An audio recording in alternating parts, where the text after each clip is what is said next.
The most important thing is to know what you don't want to do. That's my personal opinion. Know exactly what you don't like. Sometimes that can be more important, knowing what you don't want to do and what you don't like. My uncle, who's a mentor of mine, he always says, find out what you're not good at and don't do that. If you find out what you're not good at and you don't do it, that really narrows your options to what you can do and what you can be good at and what you can actually, learn to love.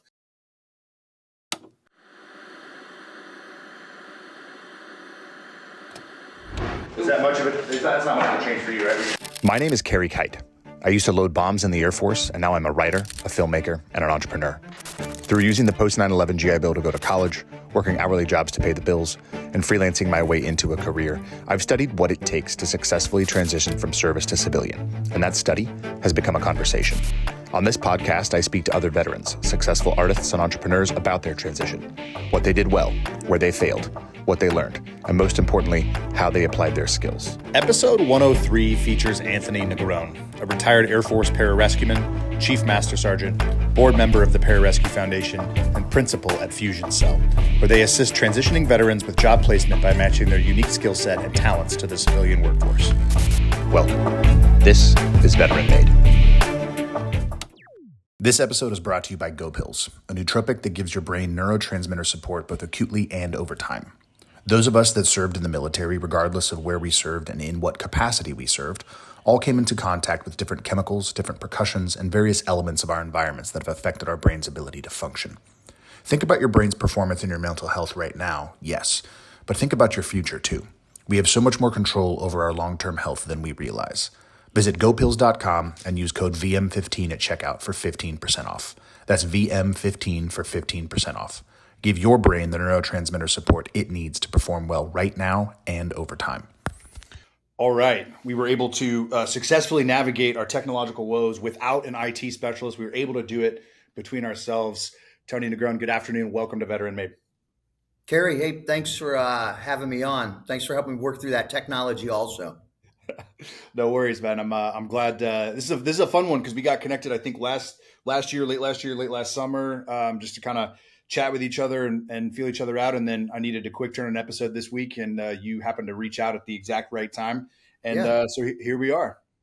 Yeah, no, it's great. I'm excited. I'm looking forward to it. I like everything you're doing, and obviously it's great to see fellow veterans go out there and continue to be prolific as they separate from the military. So thanks for everything you guys are doing. Thanks for having me on. Oh man, I appreciate that. It means it really does mean a lot. So for those who don't know who you are, if you could give us just a brief primer overview of your time in service, and then we'll jump into Fusion Cell and transition and some other things. Yeah, absolutely. So Tony Negron, I'm a retired Air Force chief, Air Force Pararescueman. I did 26 years in the Air Force, went in 88 and got out in 2015. Had a wonderful time, stellar time, and I separated in 2015, got right into transition and bought a business, jumped right into the hot seat after, retired on Friday and jumped right into the hot seat on Monday. I love it. Yeah. I mean, I'd love to start there. One thing that I've heard you talk a lot about is military veterans. And obviously you come from the AFSPEC war community. So you are primarily surrounded by operators of all branches. And the aptitude for entrepreneurship that military veterans have, based on all the experiences that we've had working on different teams and in different units and things like that in the military. What was your experience like jumping right into entrepreneurship? And did you see it through that lens immediately in yourself, or is that something that you've kind of learned over time as you transitioned? Yeah. So I think the biggest thing was, I was looking for, like I said, I'd done 26 years. I could have done 4 or 5 more years, probably even longer, but I was ready for a change. And, the way things are done, especially coming from the community I came from, and the soft community is you want to continue to grow. And most of that growth, some of the best growth you'll ever have is stepping outside of your comfort zone. So an opportunity came up to buy a business. I didn't have any experience in running a business, nor did I have a business background. But in my head, my mentality was, how tough can it be? I mean, I've already, coming from the soft world, I've already delved so much into these dealing with issues, going to war and working with some of the top guys and top folks in the military. So I just took it on as any challenge that you take when it arises. You just kind of jump right in there and do what you got to do. And so that's kind of the way I looked at it. But I will tell you that the soft background, and I always try to pass this on to folks, is if they have any interest whatsoever into going into entrepreneurship or business, then they're kind of cut out for it. They really are. There's a lot of things that we intrinsically do within SOF, especially at the highest levels of SOF, where they just directly cross right over into being good folks that are savvy in business and entrepreneurship. A couple of them are probably decisiveness and making decisions. And SOF, and you have to make a decision. Right or wrong, you can't falter. You have to make a decision, and then we'll talk about what was the best way after the fact when you get into hot washes and ARs after that. Hey, look at how could you have made that decision better. So that's one key point. They also, you're taught from a very early age that hey, you're not going to have all the facts. So you have to be comfortable being outside, being in outside your comfort zone. And you learn that in SOF. If you grow up in SOF, you're not always going to have the facts, the assumptions you want, and you still have to be decisive and make a decision, and you'll deal with what you have to deal with at the time. Now, the other thing is that I think is very, very important is you spend a lot of time, and I think you alluded to this earlier, you spend a lot of time moving around, working with all kinds of different teams. And so you get very, very good. They're good team players. And because when you bounce from team to team, say you're working with the Rangers, and the next time you go out and you work with the SEALs, and then you work with the combat controllers, you're going to grab the best ideas that you see each team do. I guess you could take the bad ideas, but most of us are going to take the best ideas that we've picked up from those various teams, and we're going to bring those along with us. Okay. But you got to be very tactful how you present those on your new team, how you integrate those and how you bring those things up, so your emotional intelligence and how you go about doing that has to be pretty switched on as you bounce from team to team and you're introduced to their rules and on how they run their teams. So yeah, if that makes sense. No, totally. It's a great point. And, I didn't serve in a SOF capacity, but I was on a small unit, right? And on the flight line, I was a weapons troop, 2W1 on F-15 E models, stationed at Lakenheath in the UK. And when I deployed to Bagram for the second time. Yeah. Yeah. You were in England? Were you at the 56th? I was in Mildenhall. Okay. Yeah. I had some buddies that were over there on the weapons side of the house. And so I deployed to Bagram from there. And, I worked on F-15 E models. I was a senior airman at the time. I was kind of a lame duck. I knew that I was going to get out at 4 years, and I was getting ready to kind of go on one more deployment before I got out. And I was put on a crew with two guys that one was staff and one was a tech sergeant. So they both outranked me, obviously. And I was the 3-man on the crew, but I had the most experience on the jet. I had the most experience on the F-15, on the E model. One had come from bombers, one had come from B-1s, and the other had come from F-16s. And so my mentor, my flight chief at the time, who was not going downrange with us, said, hey, I need you. I'm going to put you on this crew with these two other guys who outrank you.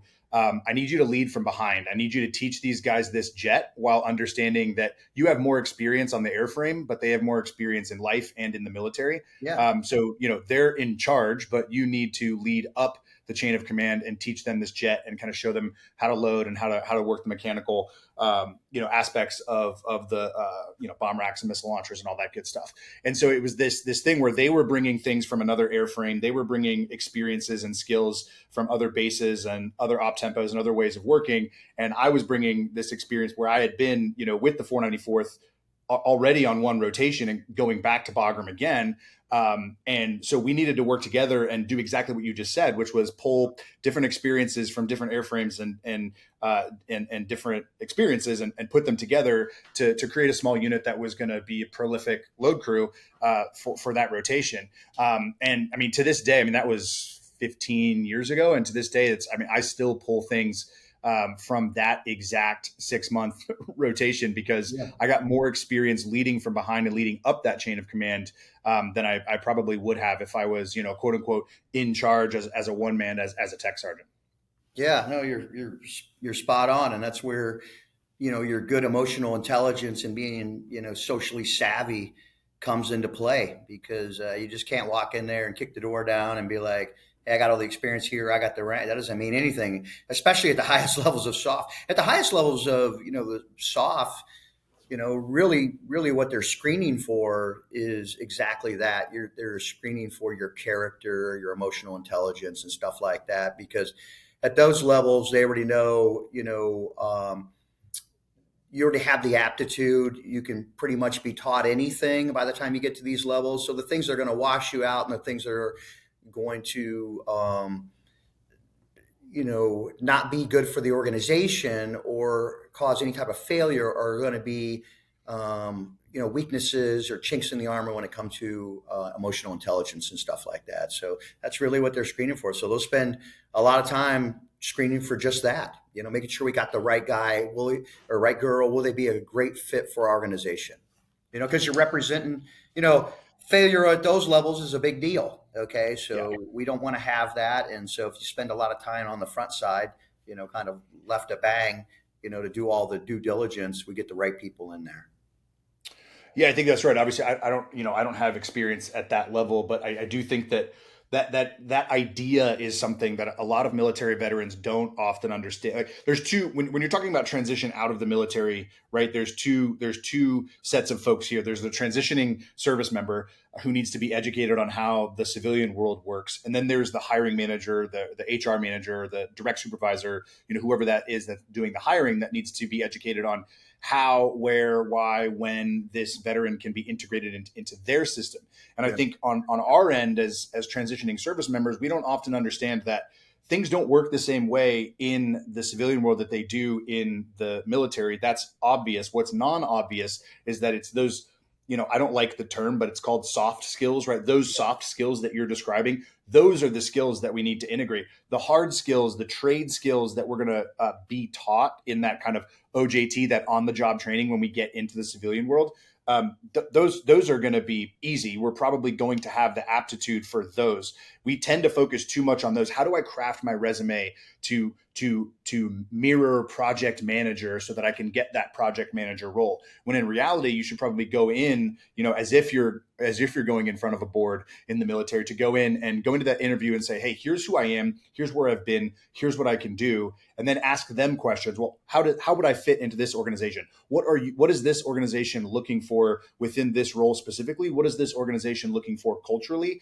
And how can I integrate myself into it, rather than try to retrofit my military resume to match this, very specific job on the civilian side? Yeah. It's tough because, when you're in the military and you serve, especially, it become institutionalized. I guess I would be considered like an institutionalized person. I think it's easier for somebody comes in, they do 4 years and they fleet in, they fleet out, they do 4 years.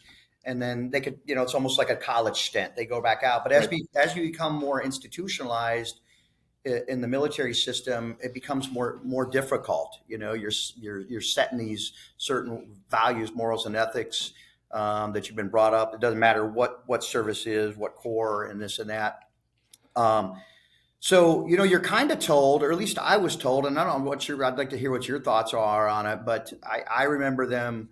You're always told like, hey, we have these soft skills. We're good leaders. We're good managers. We're decisive. We make decisions.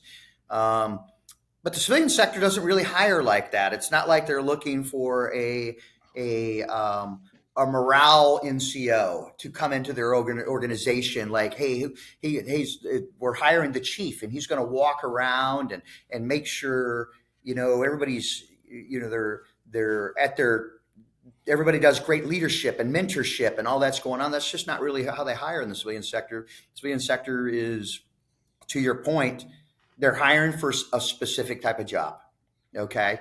And so the first thing you really kind of have to do is match up what you did in the military with something, at least in the wheelhouse of what they're trying to hire for.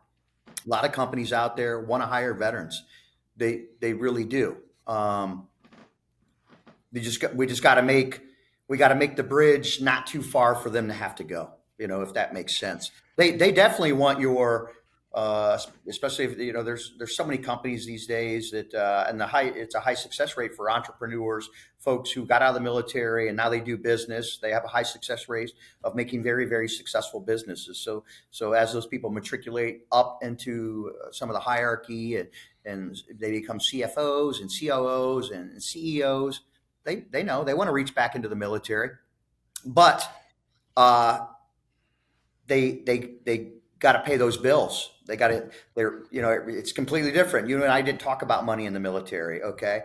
But in the civilian sector, you could almost equate that, the day-to-day operations and what you deal with on the profession of arms in the military, and the danger, the going to war, and hey, the civilian sector, that's not what they do, but they put a high price tag on profit and keeping that business, getting that business to scale. So they're hiring people that are going to help them do that. And your job is really to convince them that, hey, look, I can bring a lot to your company. I may not necessarily be the exact person you're looking for, but here's the swath of what else I can do outside of just what you're hiring for. And that's really what that's always been my thing with Fusion Cell, is we try to let them know that, hey, look at, bet on a vet. This is a good person. Maybe they don't have the exact certifications or qualifications you might be looking for, but if you can maybe do without that one, or hey, look at this one right here, the whole person that you're getting is going to be such a force multiplier, even in a lot of ways, even a juggernaut within your organization, because they're going to be shoring up so many other things you really didn't even ask them to do. Yeah, I think that's right. I mean, we, as transitioning service members, or even veterans like myself who've been out for 15 plus years and might be transitioning to a new company or growing their own company, and so therefore working with new vendors and clients. Really, at the end of the day, what we are is trainable and coachable. Yeah, I like when you were talking to the Mad Cat guys, it was funny. I was listening to you. You were talking about how folks in the civilian sector expected a little bit more praise, kind of like earlier and more often. And we're a little bit thrown when when they thought you were quote unquote focusing on the negative things, but during a performance, job review or whatever it was. And we, as military veterans, we have the ability to kind of take that and not worry about needing as much praise. And I know it's a tricky thing, right? Because everybody is different and it is a very human nature. We do want praise. We do want to be told we're doing a good job, but we are able to kind of focus on the things that we need to improve. And so if you inject a military veteran into your culture, into your organization, you're injecting somebody who is going to, like you said, be a force multiplier, but also somebody who is going to be able to lead up and down that chain of command and not going to be afraid to have a conversation with another human being, right? Like, oh my gosh, I'm talking to the CEO. Correct. You're talking to the CEO. So maybe, keep your bearing and stand at parade rest. But other than that, you can speak to that person as a person and have that conversation. And those high level executives, VP and above, like, are really going to enjoy that. Because they're going to be able to use that person to go work throughout the organization to improve the culture. Yeah. Yeah, to your point about learning to be more sensitive, and I've had to deal with this, and I think the point the story you were referencing is that I've even had trouble with this with some of my employees, the civilian employees in the early days, because I would gloss over the good, and I'd throw out a couple perfunctory, hey, it was great, good job. But I really wanted to spend all my time on how can we make it better? Because in the soft world and within the military, you don't spend a lot of time on the praising part. And especially at the highest levels of soft, you want to get right to what did we do wrong and how can we do it better? And we're going to be doing this tomorrow or at the end of the week, and we don't want to make the same mistakes. So you spend a lot of time in those areas. And that is that can be, I wouldn't say troublesome, but it can definitely not be on your radar when you go to get out. You definitely got to be thinking a little bit more about praise, because when you join the military, it's kind of that shock and awe. No matter what branch you go into, they break you down. They don't care where you come from. Hey, you can come from a fluent family, a poor family. You can be this nationality. You can come from any part of the United States. You come in, it's shock and awe. They put everybody on the playing field, and they go, boom. These are our core values. This is the way we are. And so they level the playing field, and then the rest of the time while you're in the military, they reinforce that. Well, in the civilian sector, it's not like that. Even though a company may have its own culture and stuff like that, that it only goes so far. When you're talking about the profession of arms, and we're talking about going to war, and we're talking about putting people in danger, you have to go extremely far to, and when I say indoctrinate, I'm talking about indoctrination in the best sense of the word indoctrinate. Yeah. Creating Right. this culture of teamwork. Hey, I really you not only read the playbook on what our values, morals, and ethics are, but you need to internalize that. You need to truly understand what that means. And so, when you go out and you go to work for a large company, not like on like Wayfair or Google, you got people all over the spectrum. They're not indoctrinated that same way. They're all on a different sheet. And so, there's some, the finest companies in the world, they do their best to try to get everybody at that same level of culture and level the bubbles. A lot of ways they're emulating what the military has done so very well for such a long time.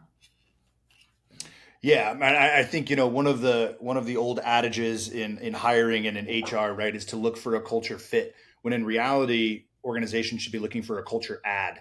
And I think that's what military veterans bring to bear within civilian organizations, is that culture add. Somebody who is going to come in and force multiply through that ability, like we're talking about, to lead up and down a chain of command, to facilitate conversations between two different departments. Because I'm a flightline guy, right? So I understand weapons because I was a weapons troop, but I have an understanding what crew chiefs do. I have an understanding what avionics does. Yeah. I have an understanding that we need the age equipment. I know that there's engines troops out there doing their thing. And so I'm able to then facilitate conversations between, I work in advertising now, right? So it's between strategy and creative in order to get the work produced.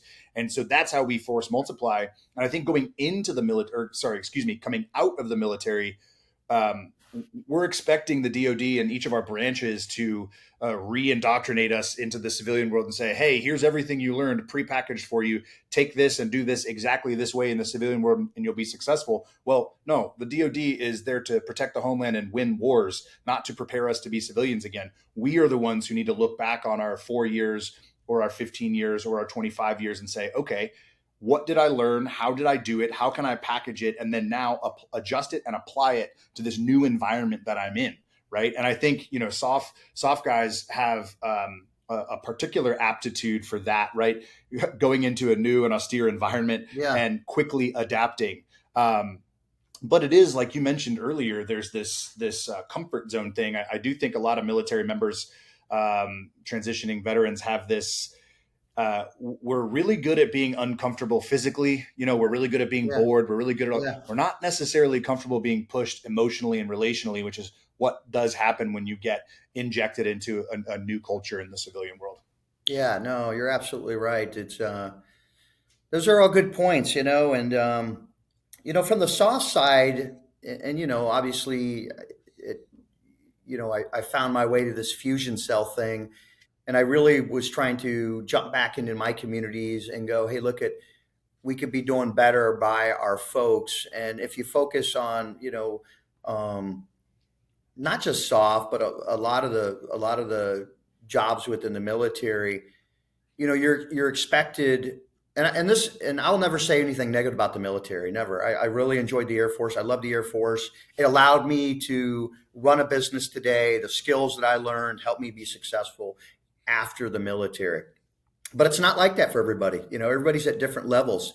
They get out at different times, and but human capital, and the military has really tried to go to this. Human capital is the most important thing in the military. Like you said, you worked on those systems. You worked on the F-35, the F-22, but at the end of the day, or at least we really want to think that the most important thing is even though we pay a lot of money for those type of things, human capital is really our biggest investment.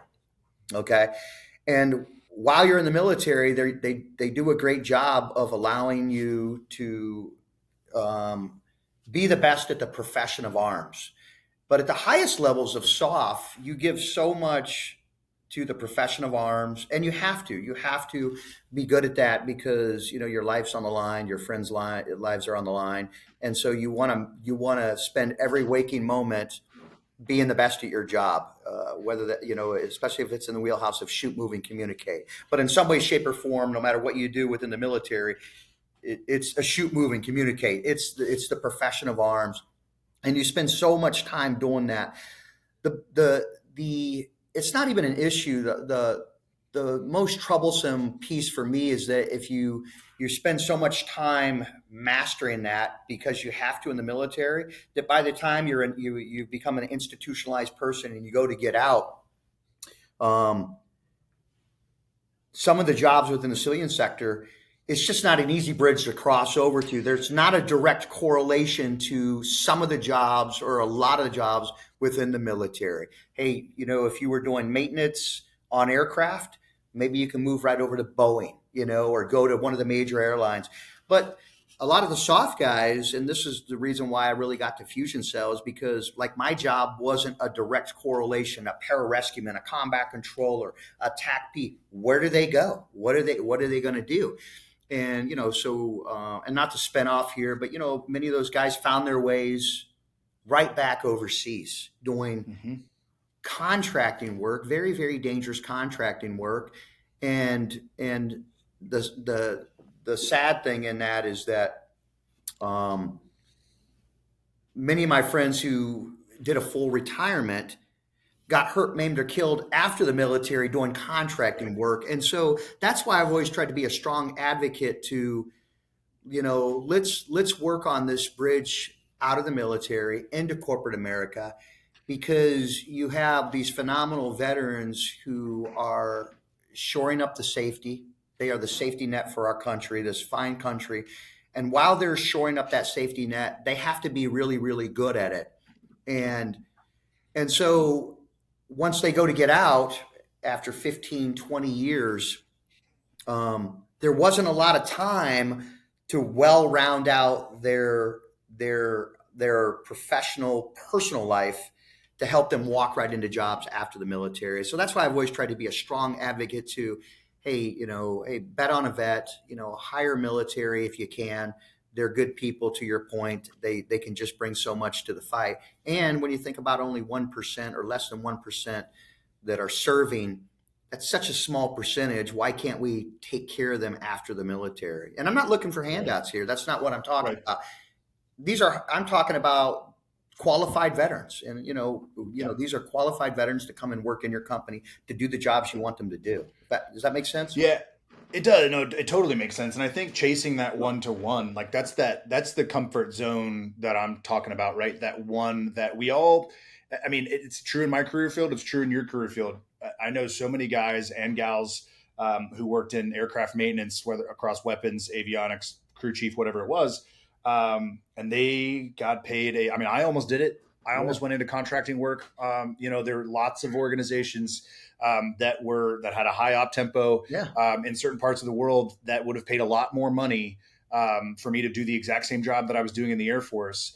And I look back now and I'm like, man, that would have been fun for a couple of years, but I'm glad I didn't. I'm glad that I came out here and I struggled and I Scooby-Dooed my way through the civilian career that I really wanted to have, because now I'm here with an opportunity to be better at my job because I have more time, time in service on this side of it, right, doing my job, but then also these learnings that I have that I'm able to facilitate these conversations. I was speaking with a senior enlisted guy who retired, last year. And as he was applying for jobs that were not a 1-to-1 in his career field, he was really struggling with the salary ask, right? That was Yeah. being asked of him to come in at an entry-level position or a mid-level position within some of these organizations. And because it wasn't a one-to-one of what he did in the military, they recognized that he was somebody who was coachable and teachable, Yeah. and that they could give tasks to and he would own them. And I said, listen, man, like, you've got medical benefits, you've got retirement benefits, you served for 20 plus years. And this happens, I think, a lot with soft guys too. You can spend the next 9 to 36 months bitching and moaning about not getting that $100,000, $200,000 salary, or you can take that $60,000 salary, be coachable, be teachable, and own your tasks and scale that organization within that 12 to 36 months. And then by the time you're 3 years out and you have this new time in service in the civilian world, you have all of these more opportunities instead of just sitting around and waiting for them. Like, this one-to-one, unless it's contracting work, does not exist in the civilian world. It's on us to take our skills, put them together, adapt and reapply them. Yeah, in the civilian sector, at least in my experience of dealing with corporate and what I've seen in the civilian sector, they move around a lot. Okay, so and this is a little bit of the mindset that I try to talk to when I talk to folks who are getting out of the military. They do have a tendency to go, I got to land the perfect job. Okay, I'm stepping out of the military. That was my career for 20 plus years, 15 years, 30 years. And now I have to land my next second career. It's not usually the way it works. It's not personally the way I've seen it work. Okay. And it's not in the way it works in the civilian sector. These folks, if you're talented and you go to a company and you're at Wayfair and you make your way, you're over as the COO and you make your way over to wherever, Google, Walmart, you go there, and then somebody else is always, if you're talented, they're always trying to pull you. They're talking to you. They're like, hey, why don't you come over here? And there's a lot of negotiation that goes on. So, it's a mentality that our folks kind of need to get used to as they go to get out. And I always try to tell them, the most important thing is to know what you don't want to do. That's my personal opinion. Know exactly what you don't like. Sometimes that can be more important, knowing what you don't want to do and what you don't like. And then take a chance on something else, because you're going to have to learn the civilian sector. You're going to have to learn the way it works. So if you're presented with what you feel as hey, this seems like it might be a good fit. It seems like a decent opportunity. You should roll the dice on it. If you get an opportunity and somebody's going to, and you've worked it out with your negotiations. Because trust me, what's going to happen is you're going to go into that company, you separate from the military at whatever rank, you're going to go to that company, and then you're going to be there 24 months, and some door's going to open up that you were not tracking on, and it's going to be some other companies, and you're going to walk through that door, and you're probably going to walk through a couple different doors. It probably will be 3 doors away before you're like, man, I don't ever want to leave this place. This is where I want to go. And that's just part of the learning process of separating from the military and going to the civilian sector. I've spent some time here. I'm starting to learn how things operate. I'm learning more about negotiations. I'm learning how to network. That's just the learning curve. That's how it is. That's a normal learning curve that we would even do in the military. Yeah. And those doors are not going to open if you're not operating within that organization. If you're sitting around waiting for those opportunities, waiting for that perfect opportunity, those doors are not going to open. Those doors are only open when you're in the arena, when you're working. Like those things are in front of you on the path that you're paving as you go. I loved what you said. My uncle, who's a mentor of mine, he always says, find out what you're not good at and don't do that. Yeah, that's right. If you find out what you're not good at and you don't do it, that really narrows your options to what you can do and what you can be good at and what you can actually, learn to love. Yeah. On the topic He sounds like a good man, mentorship, your uncle. He is. He's a good man and a great businessman as well. And I'm able to go to him often, which is awesome. Yeah. On the topic of mentorship, you talk about something that I love that I hadn't really phrased it this way before or heard it phrased this way before, but you talk about vetted mentorship. Yeah. Obviously in the military, we have, frontline supervisors and direct supervisors, and usually have people that are very good at their job, above you and you're working directly for them. And so that mentorship is kind of built into that day-to-day relationship within a shop, within a flight, within a, whatever it might be. In the civilian world, you have to seek that, and you have to stay after it, because people, it's not built into the culture as much as it is in the military. So can you talk a little bit about finding vetted mentorship and why it's important to find a mentor that is elite at what you want to go on and do? Yeah. So when I say vetted mentorship, what I'm talking about is, just because I've seen it happen so many times, and I'm sure, you probably even worked for people like this, or, just because a person becomes a master chief doesn't mean he's a good master chief. And just because a person rose to the rank of an Air Force chief doesn't mean he's the best one out there. We could say the same about pararescue, SEALs. We got good guys. Yeah. Let's lump 90% of them in, and hey, these are great guys. But there's going to be a few cat and dogs out there that they slip through, and they're not the best. And, they got promoted by maybe not the best system. Maybe the institution promoted them, and everybody's kind of scratching their head. So when I say vetted, that's what I'm talking about. I'm like, hey, look, just because, a person's a PJ, is he the right PJ? Is he the right one for you? And so a lot of times when I'm talking to folks, even my son or folks that I try to mentor, and they say, hey, I want to go be a Navy SEAL. Tony, can you introduce me to a Navy SEAL? I'm like, yes, I will I will vet you a good Navy SEAL.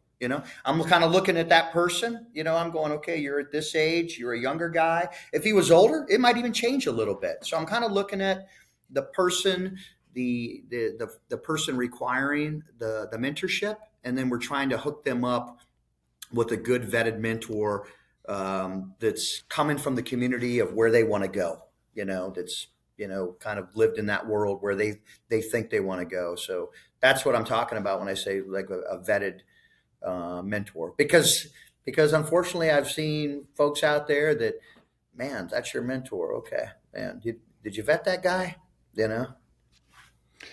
It's really important. People don't. My brother talks about this in his consulting work.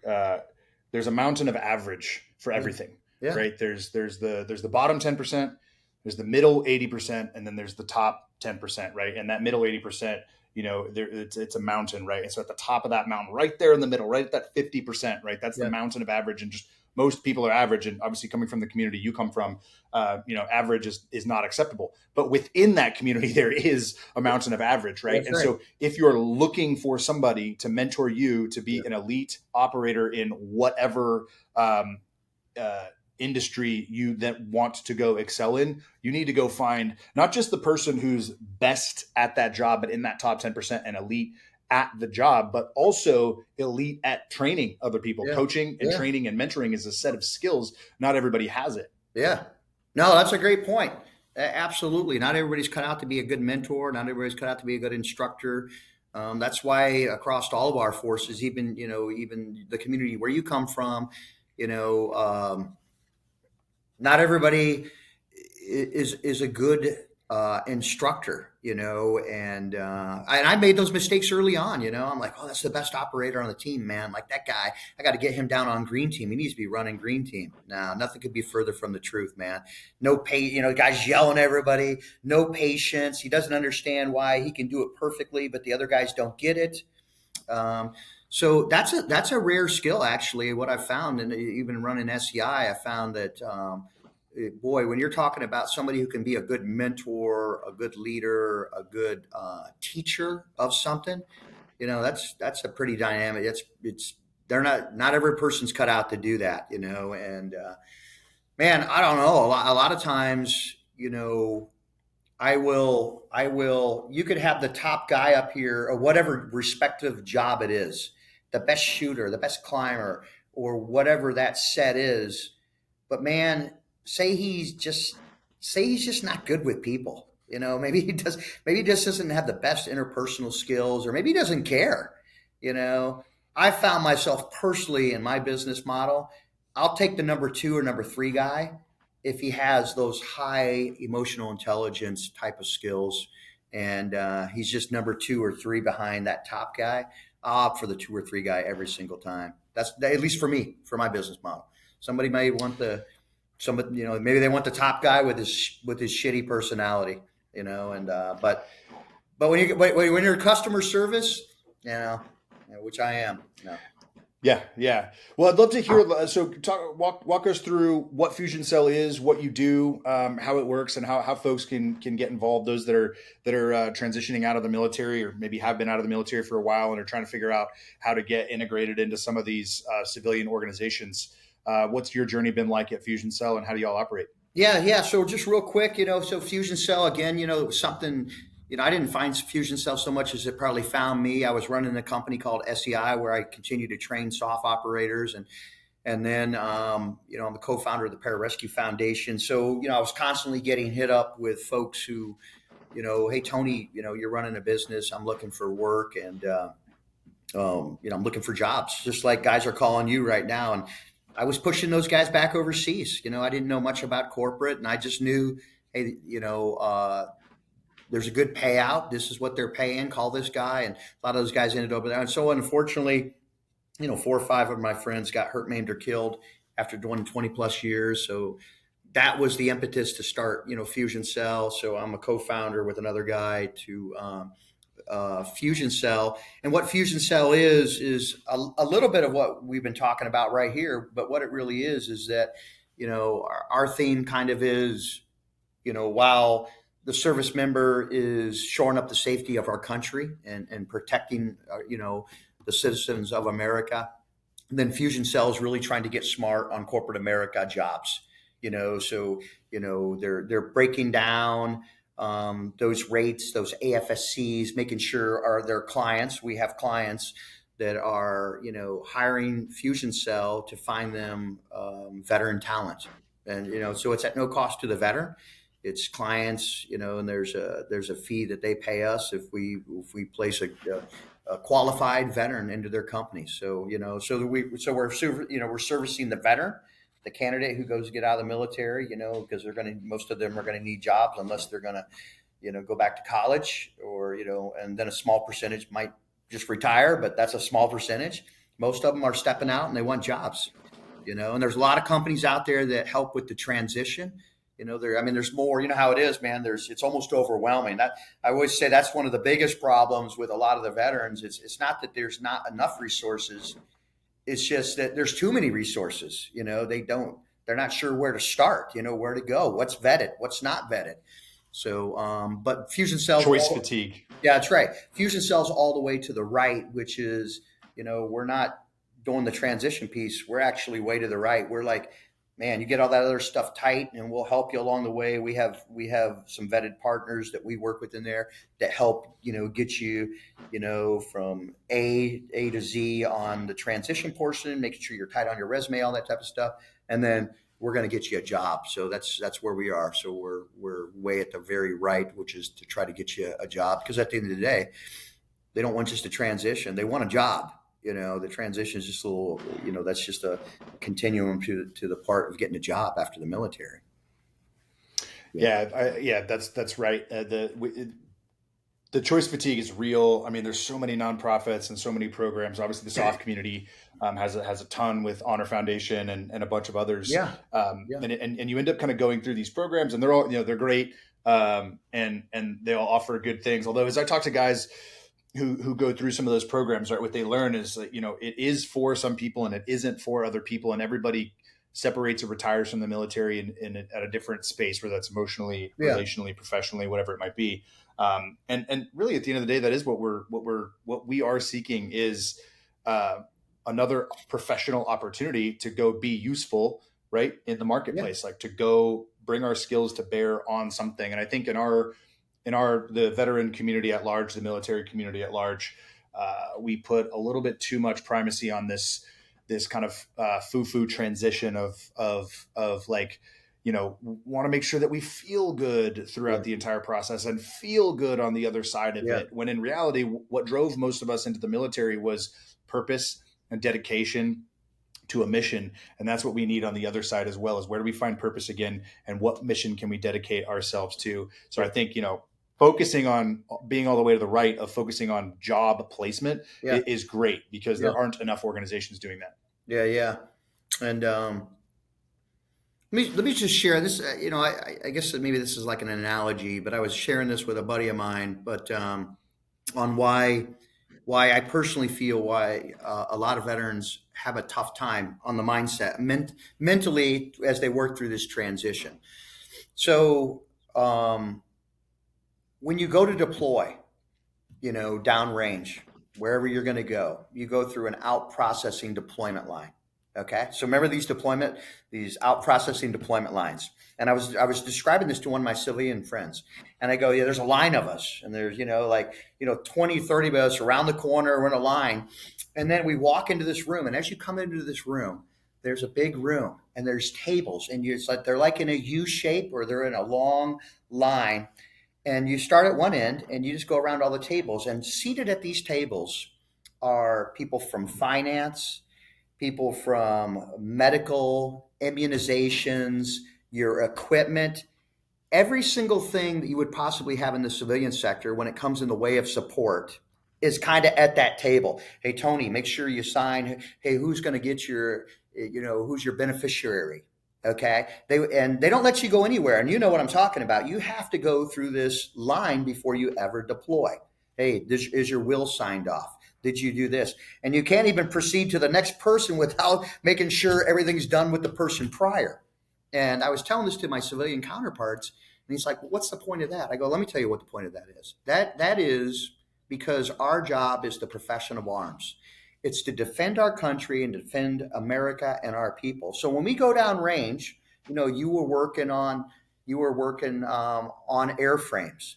I'm working to save people's lives. There's SEALs doing what they're doing. And all these people, it's so they can concentrate 100% on the job they've been asked to do downrange. So that's why we have this huge support network. The huge support network in the out processing line is so when I go downrange and when you go downrange, I can concentrate on the job 100% and not have to worry about any of that other stuff. Okay. When you become a civilian, okay. And remember to your point, how we were talking about earlier, all those sources out there, all those resources. There's not all these different resources. The military tells you exactly, you're going to use Delta. You're going to use this. This is the insurance we do. This is SGLI. This is TSP. Okay. You didn't get a choice. The military streamlined that. Einstein probably said it the best. That's why Einstein had, 27 shirts that were exactly the same. I don't want to burn mind. I don't want to burn brain cells on that. So then you're brought up that way. You're indoctrinated that way. You're institutionalized that way in the military. You go to get out, and they just go, hey, go through TAPS. Oh, I don't even know if they even brought it up to me when I was in TAPS. I was so, I just was naive on that stuff. Because I had the SGLI. Oh, nobody even brought up like life insurance. There's so much I've learned that people should be doing now in the early stages of their military career. But you go to get out and they're like, do whatever you want. Oh, well, what life insurance is the best? Figure it out. Oh, well, where should I go for my dental service? Yeah, it's on you. And so that is a huge mind shift from somebody who's been institutionalized in the military, where I need to concentrate on my job. All the support was there before, and you told me exactly what system we were going to use. You go to get out, hey, you'll figure it out, And so I don't know if that makes sense, but that's how I've tried to help civilians think about the mindset of why are military people struggling. There's too much for them. There's too many choices, especially if they stayed around for 15 plus years. You're not in Kansas anymore, right? And like we talked about earlier, there's two groups of people. There are the civilians that you're explaining this to, right, so that they understand the veterans' mindset, the service members' mindset. But then there's also, who I primarily speak with, which is other, veterans and other service members. And the drum that I'm beating is everything, Tony, everything you just laid out is true and is not going to change. Yeah. The system is not going to change, and it shouldn't. because the DoD needs to focus on protecting the homeland and fighting wars, not preparing you to be a project manager. You need to prepare yourself to be a project manager based on the skills and experiences that you've had over the course of the last 4 to 25 years. And, you know, a lot of veterans don't like to hear that, but at the end of the day, that is what's true. It's what's going to remain true. And you laid it out perfectly. And so it is good for you to give the context to these hiring civilians. But it's also important for the military veterans to understand this is the way that it is. Take charge early in your career, understand finance, understand medical, understand life insurance, understand all these things, and start developing the skills that you're not developing at your AFSC while you're working, or your MOS, you know, whichever branch that you're in. How can you supplement while you're in? I didn't do any education while I was in. I was stationed in England. I had a great time. I don't necessarily regret that. I had a lot of fun. I was young, but I didn't supplement anything. I didn't do any education benefits while I was in. I didn't take any classes. I didn't do any of that stuff, and I should have. So it's on us. No, you're absolutely right. And if the system's not going to change, and that's almost like a soft mentality principle, is like, hey man, like you gotta be proactive and be taking care of yourself, taking care of your team, taking care of yourself. And, and start early. You're so spot on. Like, I know a lot of people think, well, hey, I'm going to come in, I'm going to do 4 years. You might not even make it 4 years, man. You could be separated in 2 years. You know the deal, man. So really you need to be developing yourself while you're in parallel. You're professionally developing yourself, and there's a lot of different things you can look at. And I know there's I'd like to go back to that this chart. It's kind of the wheel of life chart, but it's kind of like to balance some of that stuff out, and you can kind of look at some of those things on there and go, hey, am I where I should be on finances? And you can't wait till this stuff. You can't still wait at the last minute. And it's no different. It's easy to look at money, because that's one that makes sense to people. Well, it's compounded interest, man. If I start way early, everything should be like that. All those other components that you're absolutely talking about, you should look you look at it like the same way, the same principle as the way you look at money. Compounded interest. Start early. Start developing your education. Start early. Start developing. If you want to go after generational wealth, or however you want to balance out your families, professional and personal lives, and estate planning, don't wait till the last minute, man. You got to put time on your side and be very strategic about your exit strategy. I think that's the one, the one thing that as you're walking through the door, and that's what we've tried to tell people with Fusion Cell. To be honest with you, that's what we're trying to do with Fusion Cell is we want to, as you're stepping, into the military, I'd like to, in my head, as it grows, it's almost like you're stepping over this welcoming mat. It's called Fusion Cell. Concentrate on the war effort, and we're going to help you make sure you shore up all these things, because you could be getting out as quickly as 4 years. And you know what I'm talking about. 4 years is very, very fast. You start to know your job at 2 years. And then a year later, like, hey, if you're getting out in 4, man, it's 13 months out, man. That's nothing. Yeah, it isn't. And I think you're spot on. Compound interest applies to everything, not just finances, right? I love that concept and that idea. The fact is, as a service member, I was very overwhelmed when I transitioned out of the military and went back to college, and, had the GI Bill benefits and all the amazing stuff that the military provides and that the VA provides. But there was this missing piece. There was this kind of sunken feeling that I had. And I operated from a deficit energetically for a long time, first few years out of the military and college, and my first, couple of gigs in the industry, because I was operating from this energy deficit of I'm behind. Yeah. What I've come to realize is that I was not behind. I actually had all of these experiences, and I just needed to and skills, and I just needed to figure out where to put them, how to put them there, and then what to do with them.